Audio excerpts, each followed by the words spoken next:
presentimientos en el nivel real de la Anunciación. Primero, un lapsus y dos cartas. Carta uno. Clara a Nataniel. Clara, que escribe a Nataniel. Es cierto que hace mucho no me has escrito, pero creo, sin embargo, que me llevas en tu alma y en tus pensamientos, pues pensabas vivamente en mí cuando, queriendo enviar tu última carta a mi hermano Lotario, la suscribiste a mi nombre. La abrí con alegría y solo me di cuenta de mi error al ver estas palabras. Ay, mi querido Lotario, sin duda no debería haber seguido leyendo y debí entregar la carta a mi hermano. Alguna vez me ha reprochado entre risas el que yo tuviera un espíritu tan apacible y tranquilo que si la casa se derrumbara antes de huir, colocaría en su sitio una cortina mal puesta. Pero apenas podía respirar y todo daba vueltas ante mis ojos, mi querido Nataniel, al saber la infortunada causa que ha turbado tu vida.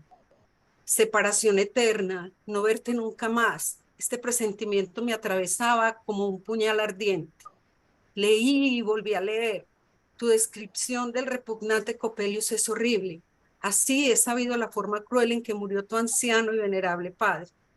Mi hermano, a quien remití lo que le pertenecía, intentó tranquilizarme sin conseguirlo. El fatal vendedor de barómetros, Giuseppe Coppola, me perseguía y casi me avergüenza confesar que ha turbado con terribles imágenes mi sueño siempre profundo y tranquilo. Pero de pronto, desde la mañana siguiente, todo me parece distinto. No estés enfadado conmigo, amor mío. Si Lotario te dice que a pesar de tus funestos presentimientos sobre Copelius, no se altera mi serenidad en absoluto, te diré sinceramente lo que pienso. Las cosas terribles de que hablas tienen su origen dentro de ti mismo. El mundo exterior y real tiene poco que ver. El viejo Copelio sin duda era repelente, pero como odiaba a los niños, esto producía en ustedes, niños, verdadero horror hacia él.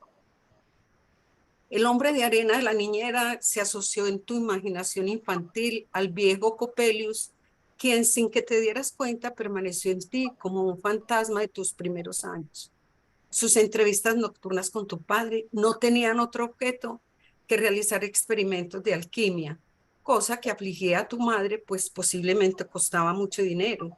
Y aquella ocupación, además de llenar a su esposo de una engañosa esperanza de sabiduría, lo apartaba del cuidado de su familia.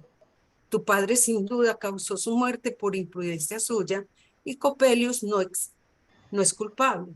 ¿Creerías que ayer pregunté a un viejo vecino boticario si los experimentos químicos podían causar explosiones mortales? Asintió describiéndome largamente a su manera cómo se hacían tales cosas, citándome gran número de palabras extrañas que no he podido retener en mi memoria. Ahora vas a enfadarte con tu Clara. Dices, en su frío espíritu no entra ni un solo rayo misterioso de los que tantas veces abrazan al hombre con sus alas invisibles. Ella percibe tan solo la superficie coloreada del mundo y se alegra como un niño a la vista de frutas cuya dorada cáscara esconde un mortal veneno. Ah, mi bien amado Nathaniel, ¿acaso no piensas que el sentimiento de un poder enemigo que se agita de manera funesta sobre nuestro ser no puede penetrar en las almas sonrientes y serenas? Perdóname si yo, una simple jovencita, intento expresar lo que siento ante la idea de una lucha semejante. Quizá no encuentro las palabras adecuadas y tú te ríes, no de mis pensamientos, sino de mi torpeza para expresarlos. Si realmente existe un poder oculto que tan traidoramente hunde sus garras en nuestro interior para cogernos y arrastrarnos a un camino peligroso que habíamos evitado, si tal fuerza existe, debe doblegarse entre nosotros mismos, pues solo así ganará nuestra confianza y un lugar en nuestro corazón, lugar que necesita para realizar su obra. Si tenemos la suficiente firmeza, el valor necesario para reconocer el camino hacia el que deben conducirnos nuestra vocación y nuestras inclinaciones, para caminar con paso tranquilo, nuestro enemigo interior perecerá en los vanos esfuerzos que haga por ilusionarnos. También es cierto, añade Lotario, que la tenebrosa presencia a la que nos entregamos crea con frecuencia en nosotros imágenes tan atrayentes que nosotros mismos producimos el engaño que nos consume. Es el fantasma de nuestro propio yo, cuya influencia mueve nuestra alma y nos sumerge en el infierno o nos conduce al cielo. ¿Te das cuenta, querido Nathaniel? Mi hermano y yo hemos hablado de oscuras fuerzas y poderes que a mí, después de haber escrito, no sin esfuerzo, lo más importante, se me parecen sosegadas y profundas. Las últimas palabras del Lotario no las entiendo del todo bien, solo intuyo lo que piensa. Sin embargo, me parece rigurosamente cierto. Te lo suplico, aparta de tu pensamiento el al odioso abogado Coppelius y al vendedor de barómetros Coppola. Convéncete de que esas extrañas figuras no tienen influencia sobre ti. Solo la creencia en su poder enemigo las vuelve enemigas. Si cada línea de tu carta no expresara la profunda exaltación de tu espíritu, si el estado de tu alma no afligiera mi corazón, podría bromear sobre tu hombre de arena y tu abogado alquimista. Alégrate, me he prometido estar a tu lado como un ángel guardián y arrojar al odioso Coppola de una loca carcajada si viniera a turbar tu sueño. No le temo en absoluto, ni a él ni a sus horribles manos que no podrían estropearme las golosinas ni arrojarme arena a los ojos. Hasta siempre, mi bien amado Nathaniel, etc. Carta 2. Nathaniel a Lotario. Nathaniel que escribe a Lotario. Me resulta muy penoso el que Clara, por un error que causó mi negligencia, haya roto el sello de mi carta y la haya leído. Me ha escrito una epístola llena de una profunda filosofía, según la cual me demuestra explícitamente que Coppelius y Coppola solo existen en mi interior y que se trata de fantasmas de mi yo que se verán reducidos a polvo en cuanto lo reconozca como tales. Uno jamás podría imaginar que el espíritu que brilla en sus claros y estremecedores ojos, como un delicioso sueño, sea tan inteligente y pueda razonar de una forma tan metódica. Se apoya en tu autoridad. Han hablado de mí los dos juntos. Le has dado un curso de lógica para que pueda ver las cosas con claridad y razonadamente. Déjalo. Además, es cierto que el vendedor de barómetros Coppola no es el viejo abogado Coppelius. Asisto a las clases de un profesor de física de origen italiano que acaba de llegar a la ciudad, un célebre naturalista llamado Spallanzani. Conoce a Coppola desde hace muchos años y por otra parte es fácil observar su acento piamontés. Coppelius era alemán, pero no un alemán honesto. Aún así, no estoy del todo tranquilo. Tú y Clara pueden seguir considerándome un sombrío soñador, pero no puedo apartar de mí la impresión que Coppola y su espantoso rostro causaron en mí. Pero no puedo apartar de mí la impresión que Coppola y su espantoso rostro causaron en mí. Estoy contento de que haya abandonado la ciudad, según dice Spallanzani. Este profesor es un personaje singular. Un hombre rechoncho, de pómulos salientes, nariz puntiaguda y ojos pequeños y penetrantes. Te lo podrías imaginar mejor que con mi descripción, mirando el retrato de Cagliostro realizado por Chodowiec y que aparece en cualquier calendario berlinés. Así es Spallanzani. Hace unos días, subiendo a su apartamento, observé que una cortina que habitualmente cubre una puerta de cristal estaba un poco separada.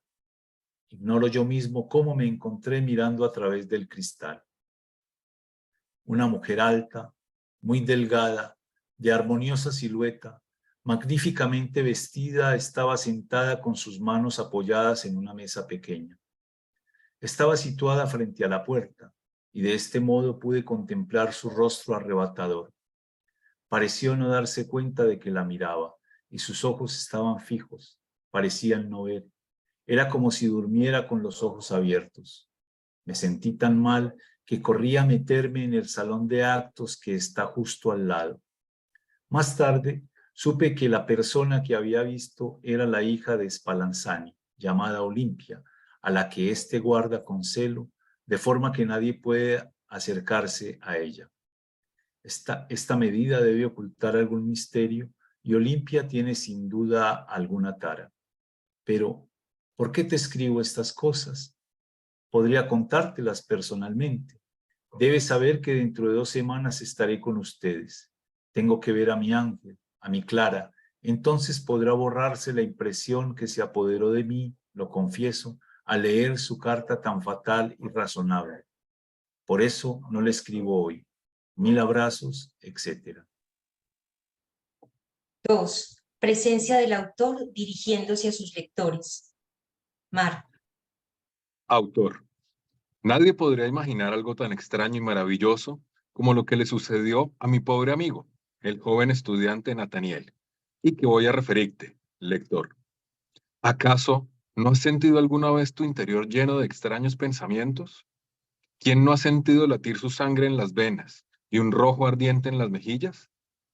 Las miradas parecen buscar entonces imágenes fantásticas e invisibles en el espacio, y las palabras se exhalan entrecortadas.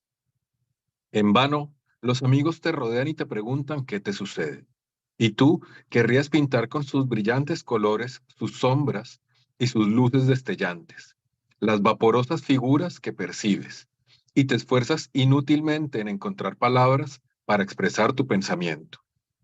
Querrías reproducir con una sola palabra todo cuanto estas apariciones tienen de maravilloso, de magnífico, de sombrío horror y de alegría inaudita, para sacudir a los amigos como con una descarga eléctrica.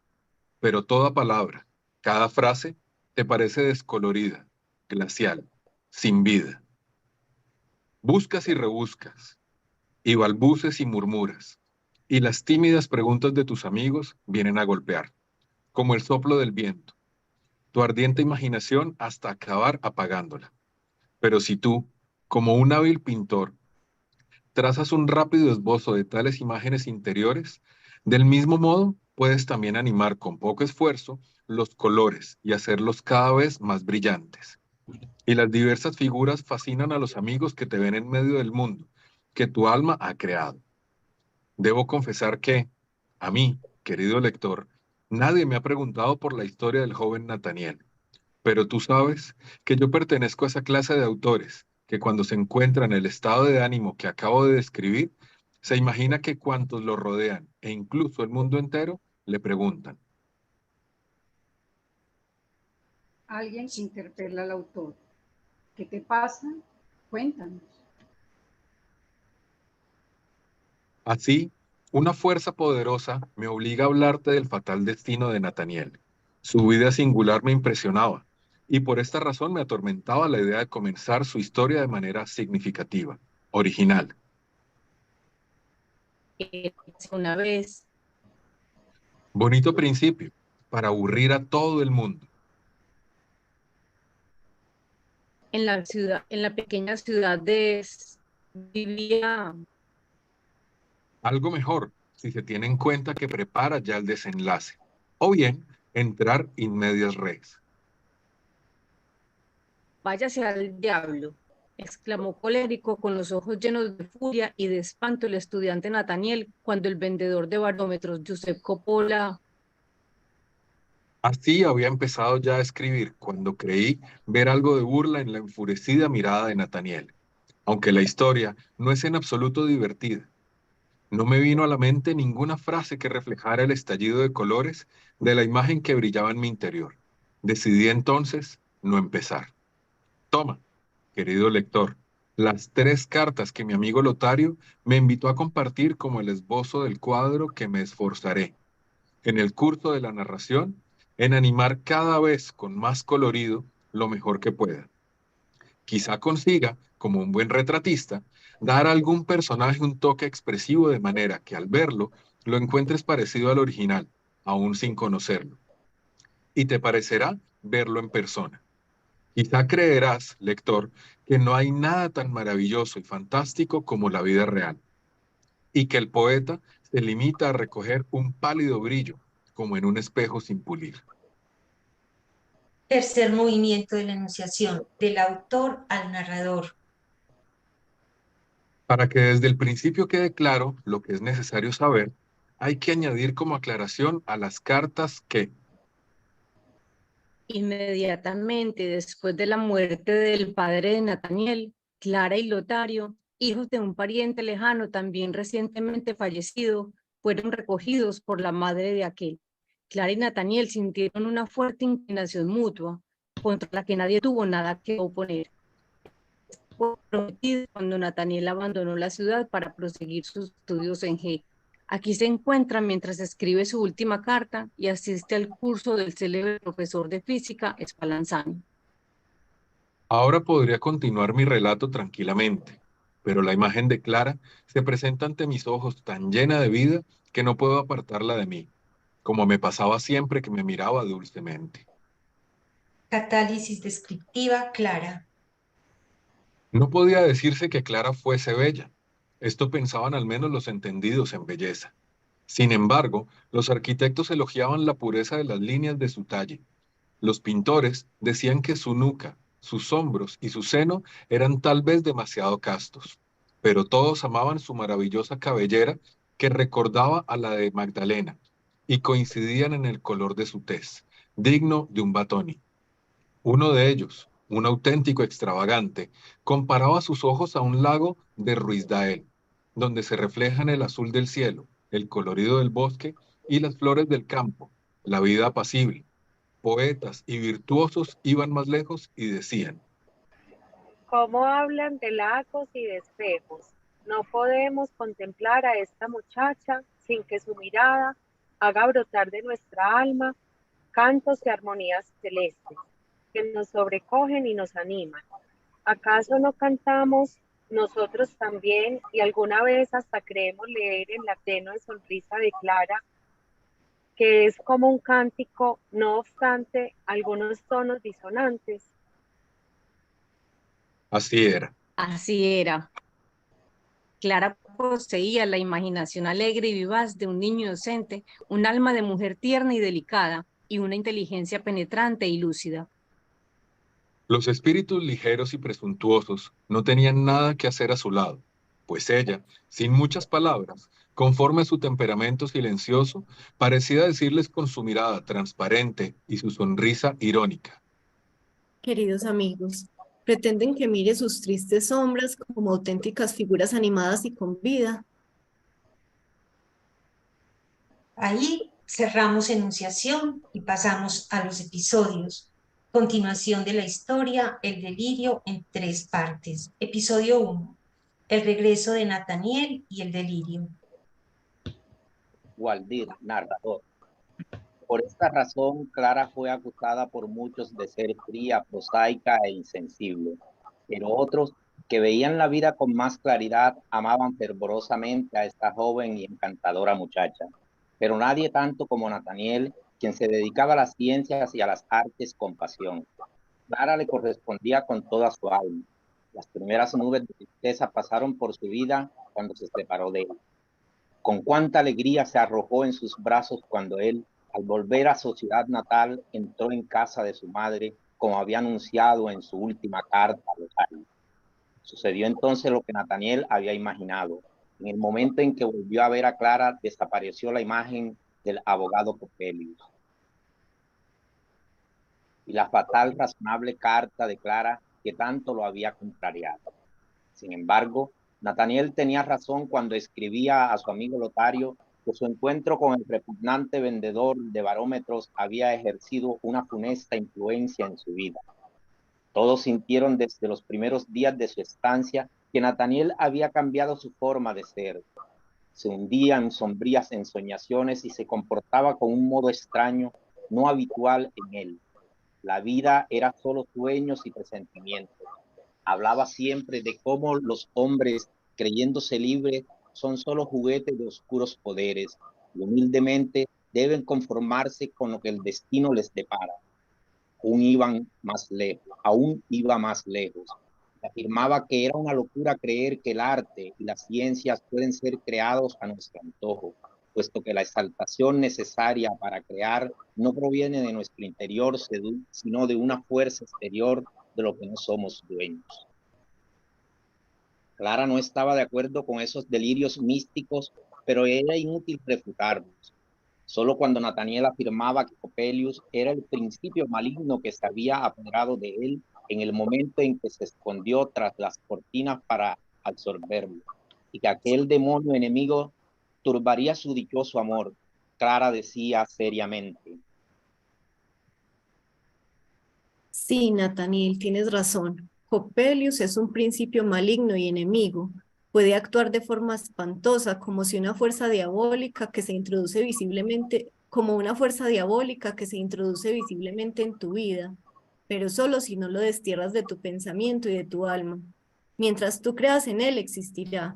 Su poder está en tu credulidad. Nathaniel, irritado al ver que Clara solo admitía la existencia del demonio en su interior, quiso probársela por medio de doctrinas místicas de demonios y fuerzas oscuras, pero Clara interrumpió la discusión con una frase indiferente, con gran disgusto de Nathaniel. Pensó entonces que las almas frías encerraban estos profundos misterios sin saberlo y que Clara pertenecía a esta naturaleza secundaria, por lo cual decidió hacer todo lo posible para iniciarla en tales secretos. Al día siguiente, mientras Clara preparaba el desayuno, fue a su lado y empezó a leer diversos pasajes de libros místicos hasta que Clara dijo: Pero mi querido Nathaniel, ¿y si yo te considerase a ti como el principio diabólico que actúa contra mi café? Porque si me pasara el día escuchándote mientras lees y mirándote a los ojos como tú quieres, el café herviría en el fuego y no desayunaríais ninguno. Nathaniel cerró el libro de golpe y se dirigió malhumorado a su habitación. En otro tiempo había escrito cuentos agradables y animados que Clara escuchaba con indescriptible placer, pero ahora sus composiciones eran sombrías, incomprensibles, vagas, y podía sentir en el indulgente silencio de Clara que no eran de su gusto. Nada era peor para Clara que el aburrimiento.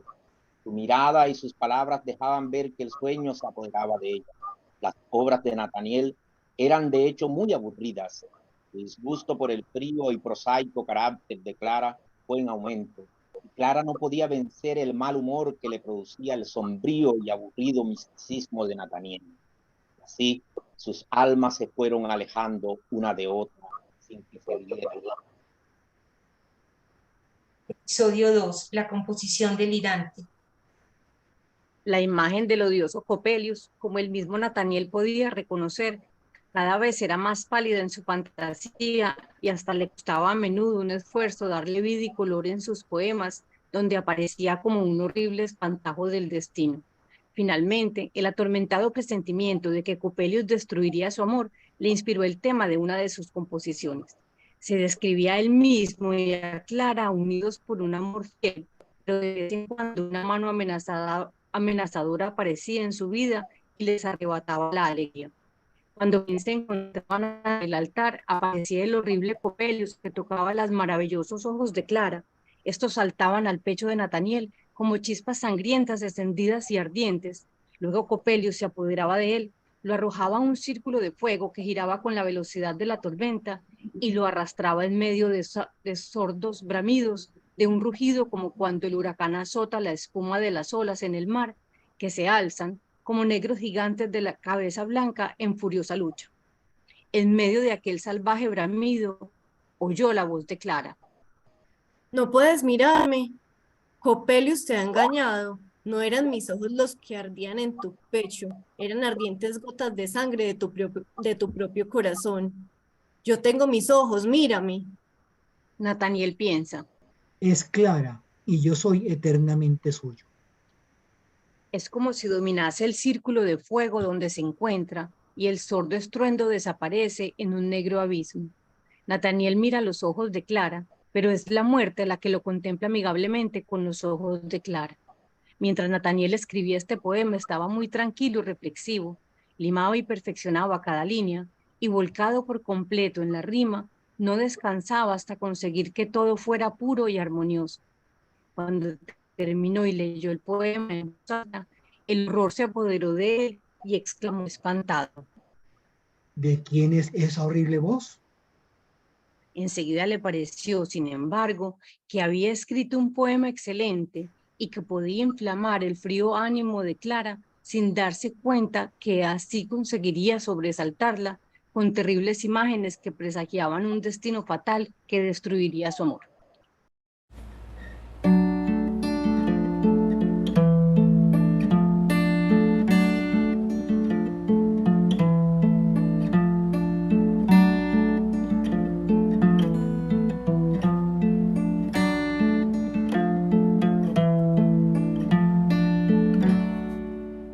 Nataniel y Clara se hallaban sentados en el pequeño jardín de su madre. Clara estaba muy alegre porque Nataniel, desde hacía 3 días durante los cuales había trabajado en el poema, no la había atormentado con sus sueños y presentimientos. También Nataniel hablaba con entusiasmo y alegría de cosas divertidas, de modo que Clara dijo: Ahora vuelvo a tenerte. ¿Ves cómo hemos desterrado al odioso Copelius? Nataniel entonces se acordó de que llevaba el poema en el bolsillo y que deseaba leérselo. Sacó las hojas y comenzó su lectura. Clara, esperando algo aburrido como de costumbre y resignándose, empezó a hacer punto.